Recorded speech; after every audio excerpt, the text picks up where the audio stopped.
How Pakistan's ISI ran the most sophisticated spy ring in history. On the night of November 26, 2008, 10 gunmen came ashore in Mumbai and began an attack that would last 4 days and kill 166 people. The world watched it unfold live on television.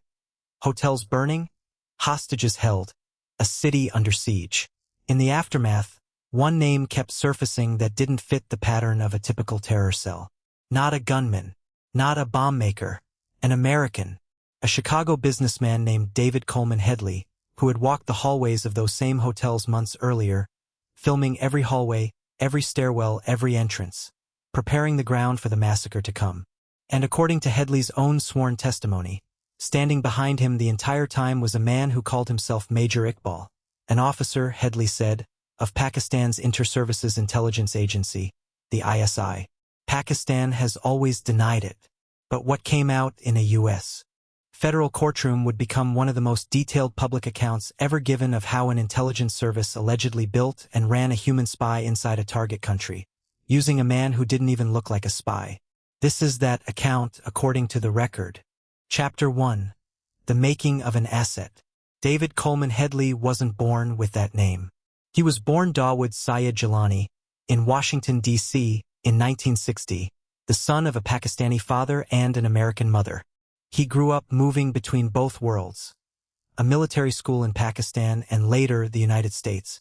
By his 20s, he was running in circles far from espionage, convicted twice on drug trafficking charges in the U.S., and recruited in exchange for leniency as an informant for the Drug Enforcement Administration. He legally changed his name from Dawood Jilani to David Coleman Headley in 2006, adopting a name that sounded unmistakably American. By then, he had already spent years training with Lashkar-e-Taiba, a Pakistan-based militant group at camps inside Pakistan. He was, on paper, exactly what no one expected a terrorist operative to look like: Western, English-speaking, holding a U.S. passport and, according to his own later testimony, an asset useful to more than one organization at once. Chapter 2. The Handler. According to Headley's testimony, everything changed in 2006, when he was briefly detained near the Afghan border and questioned by a man identifying himself as Major Ali. Major Ali, Headley said, referred him to another officer, a man who introduced himself only as Major Iqbal.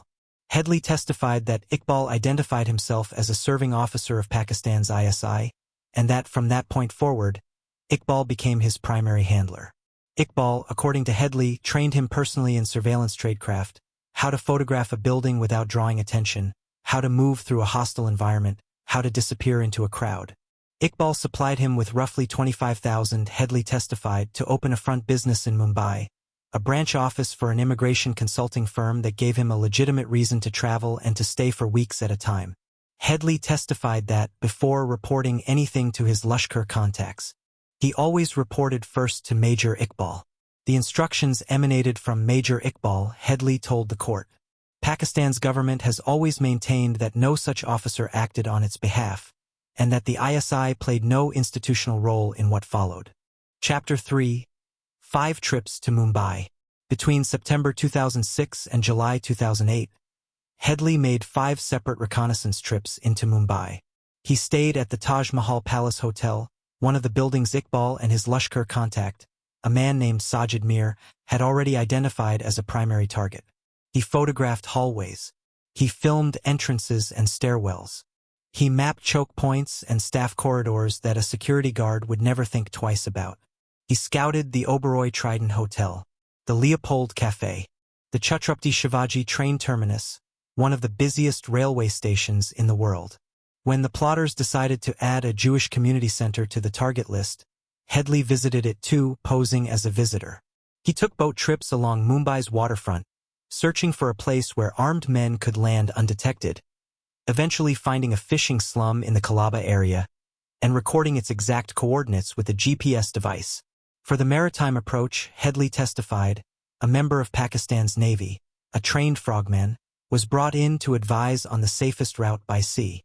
Everything he gathered went back to Major Iqbal first. Chapter 4. The Attack. On the night of November 26, 2008, 10 gunmen came ashore near the same waterfront slum Headley had scouted. They split into teams and struck almost simultaneously. The train station, the two luxury hotels, the cafe, the Jewish center, a hospital.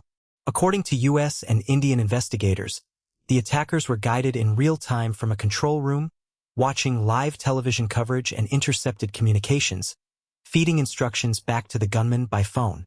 Investigators identified two men believed to be directing that control room: Sajid Mir of Lashkar-e-Taiba and Major Iqbal. For 4 days, the attack held the city and the world's attention. By the time it ended, 166 people were dead, including 6 Americans. Reconnaissance that took Headley less than 2 years to gather had helped make possible one of the most coordinated terrorist assaults since September 11th. Chapter 5. The Unraveling. After Mumbai, Headley didn't stop. Months later, Major Iqbal and Sajid Mir allegedly redirected him toward a new target: a Danish newspaper that had published cartoons of the Prophet Muhammad, which the plotters wanted to attack in retribution. Headley traveled to Copenhagen posing as an advertising client, scouting the newspaper's offices in 2 cities. But by mid-2009, American investigators, acting on a tip and mounting suspicion, had placed Headley under surveillance. He was arrested at Chicago's O'Hare Airport in October 2009, on his way to deliver surveillance footage to Pakistan. Facing the possibility of a death sentence, Headley began cooperating immediately, and kept cooperating, prosecutors said, even after being told what he faced. In 2011, he testified for days in a Chicago courtroom against his former friend and accomplice, Thahavur Rana, describing in detail his ISI handlers, his training, and his role in the plot. By the end of his testimony, Headley had named at least 6 different ISI officers he said he'd had contact with over the years. Closing. Thahavur Rana was convicted for his role in supporting Headley's operation.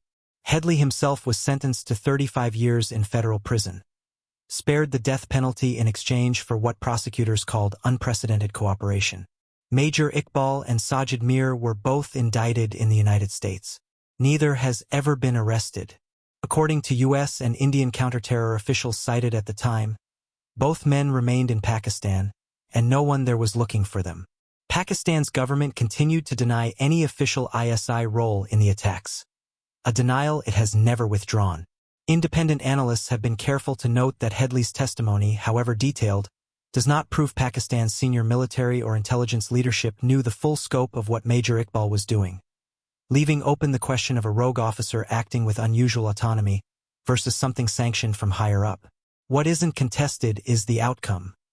A reconnaissance operation, run in part through an intelligence handler and funded with a fraction of what a single fighter jet costs, helped produce one of the most devastating urban terror attacks of the century. And the men Headley says trained him, funded him, and directed him from a phone in Karachi have never faced a courtroom at all. Every story leaves a trace. This has been traced.